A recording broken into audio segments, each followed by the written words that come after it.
அஸ்ஸலாமு அலைக்கும் வரஹ்மத்துல்லாஹி வபரகாத்துஹு. உம்மு சலமா ரலி அவங்க நபி ஸல்லல்லாஹு அலைஹி வஸல்லம் அவங்க கிட்ட வந்து எனக்கு சில கலிமாவை கற்றுத்தர முடியுமா அப்படின்னு சொல்லி கேட்குறாங்க. ஆனால் அதிகமாக, அதாவது பெருசாக வேணாம், சிறியதாக கற்றுக் கொடுங்க அப்படின்னு சொல்லியிருக்காங்க.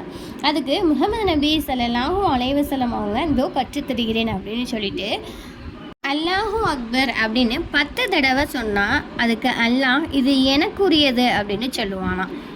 அதுக்கப்புறம் சுபஹான் அல்லாஹ் அப்படின்னு 10 தடவை சொல்கிறோம் அப்படின்னா அதுக்கும் அல்லாஹ் இது எனக்குரியது அப்படின்னு சொல்லுவானா.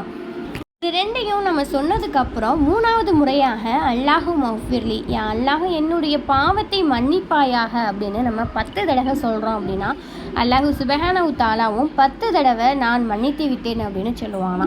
சுபஹான் அல்லாஹ். கண்டிப்பாக நம்ம ஒவ்வொரு தொழுகையிலும் தனிமையில் இருக்கிற போதும் அதிகமாக இந்த 3 வார்த்தைகளை சொல்லி மன்னிப்பு கேட்கக்கூடியவர்களாக இருப்போம் இன்ஷா அல்லாஹ்.